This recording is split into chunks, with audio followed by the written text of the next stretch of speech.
Let's talk about the work that you've done so far. Just last year, December last year, you released the audit report for 2014, the oil and gas sector and also the solid mineral sector.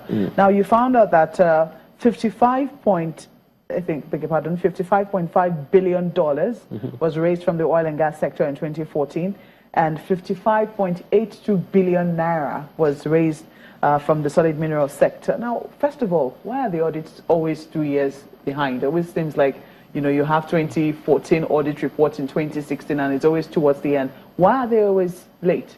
Okay, two things. The first thing is that we are part of the global EITI, and the EITI allows the implementing countries a 2-year gap.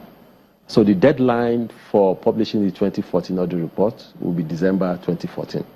Sorry, the 2014 audit report will be December 2016. So we operated within the deadline. It could be better, because the more recent the reports are, the more effective, the more impactful they will be.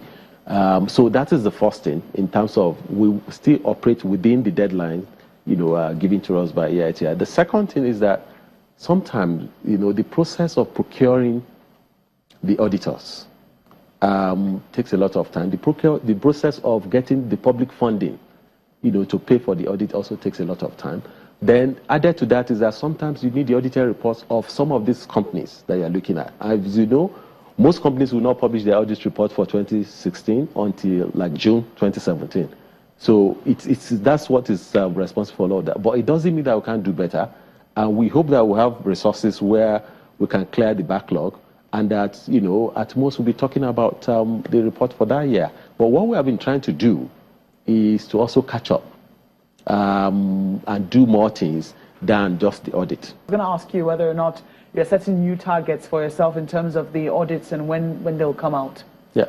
So what we're trying to do is to, resources permitting, processes permitting, clear the backlog, so that by this year we'll publish the 2015 and 2016 audit reports.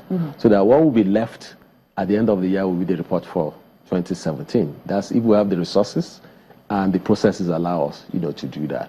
But having said that, one of the things we've also been trying to do is to go beyond just publishing audits.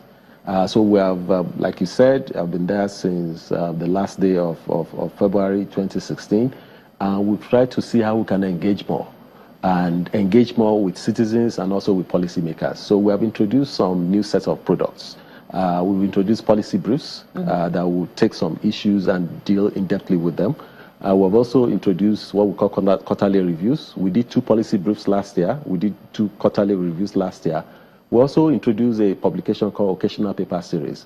And this one we focus on disclosure by NPDC for the period covering January 2015 to October 2016. I want to focus a bit more on the earnings. The disparity in the earnings from the oil and gas sector and that of solid minerals is huge. $55.5 billion and then 55.8 billion naira from the solid mineral sector. But nevertheless, 55.8 billion naira is still some money. And, you know, it would seem that we're not paying as much attention as we should to the solid mineral sector. Would you agree with those people who say Absolutely. that? Solid minerals, if you look at our reports up to 2014, solid minerals is not pulling its weight at all yet. Then if you look back, you find out that there was a time when Nigeria used to be one of the major countries in terms of solid minerals. You remember Enugu was called the Coast City. Jos was called the Tin City. And, you know, you have, you know, different stones, you know, and gems, you know, and metals all over the country. So in the 50s, in the 60s, up to the time we discovered oil, solid minerals used to be a major contributor to our GDP and a major source of livelihood for our people. But with the discovery of oil, everything else fell off. As you know, we depend on oil for most of our resources, for most of our exports. And even if you look at the composition of that 55 billion that you're talking about, 55 billion naira in the solid mineral sector, you find out that it's not from mining, so to say. The bulk of the companies that paid revenue for that sector were either manufacturing companies or construction companies. So these were companies that were not strictly sensu engaged in mining. They were using products of mining as raw materials. Julius Berger, for example, is a construction company. So they do quarry to do gravel, to do, or they do marble, granite, for some of their construction. That's not mining per se. Dangote Cement and other cement manufacturing companies, they use limestone to make cement. They are not limestone mining companies. So it's not hardcore mining just so yet. when you look at the major mining companies of this world, the Rio Tintos of this world, the Anglo-Americans, the Vale, the BHP Billiton, they are not here. If you look at the oil sector, you have Shell, you have Chevron, you have Mobil. Their counterparts, their equivalent in the mining sector, they are not in this country. And they are not in this country because the sector has been abandoned. The sector is not properly organized, it's not properly marketed. But the good news is that with the coming of this government, there's a new emphasis on that sector. And it's also gladdening to us that the chairman of our board, Dr. Kayode Fayemi, is also the Minister for Mines and State Development. And they have done a lot of work in coming up with a roadmap for development of that sector.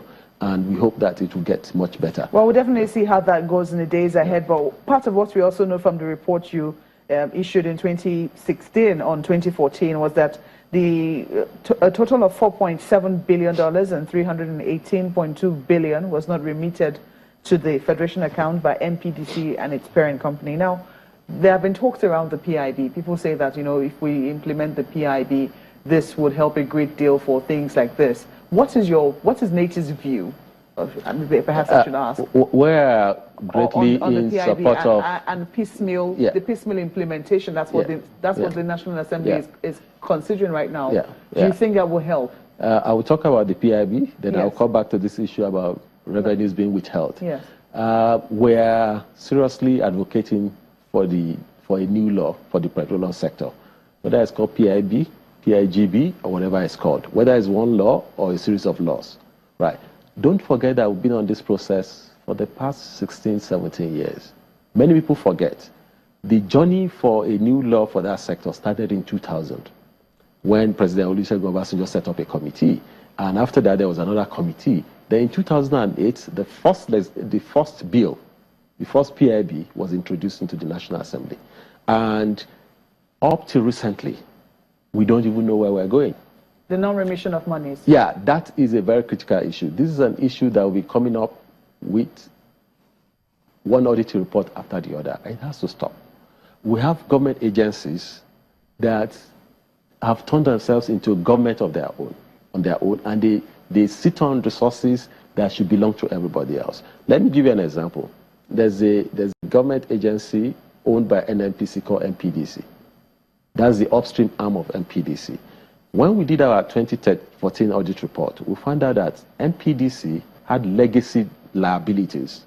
These were liabilities that they didn't disclose before because they had the backing of the government of the day, and they would just not discuss anything with you.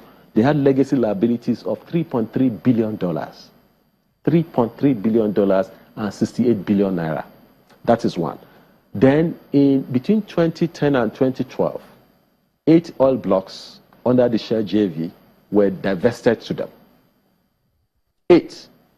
OML 4, 26, 30, 34, 38, 40, 41, 42 under the Shell JV, divested to them.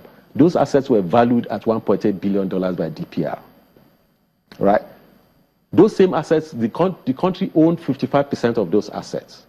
And those assets were valued at $1.8 billion. Shell sold 45% of its own share in those 8 assets. And you know how much they got? $2.72 billion. And our own 55% was valued at $1.8 billion. As if that was not bad enough. This was sold to them at a discount of almost 50%. They didn't pay anything on those assets until 2014. And how much did they pay? They paid $100 million, leaving an outstanding of $1.7 billion. And they continue to enjoy all the benefit that should come from that. That is one. Another set of assets, 4 assets from the NAOC JV, OML 60, 61, 62, 63, were also divested to NPDC. Those assets, when they were divested to them, were not valued. And because they were not valued, no consideration was paid on them. You took possession of assets that belonged to the country. It was not even valued at all. And eventually it was valued in 2016, and it was valued at $2.2 billion. And what they are saying is that, well, we have received your valuation, we want to be advised on how you arrive at that. So what recommendations are you making to government? There are so many recommendations, that were made, but it's very important we're discussing this issue. There are many critical decisions that citizens and the government will have to make. We recognize the need to have an NPDC, a national oil company that is involved in exploration, right? There's no doubt. We realize that they need to build capacity. There's no doubt about that.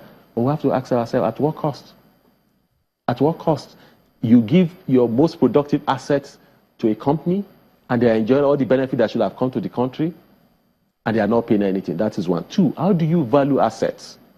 How do you value them in a way that you make sure that you have the best value for them?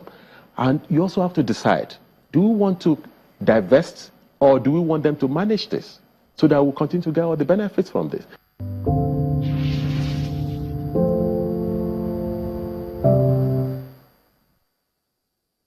Well, those are critical questions that the Executive Secretary has raised. Questions that should provoke us to ask even more questions from those at the helm of affairs. Well, here on Hard Copy, we're willing to air your thoughts on some of these issues. So do write us. hardcopy@channelstv.com is our address. You may also tweet us at CTV Hardcopy. Thank you for watching. I'm Maokwe Ogun. See you next week.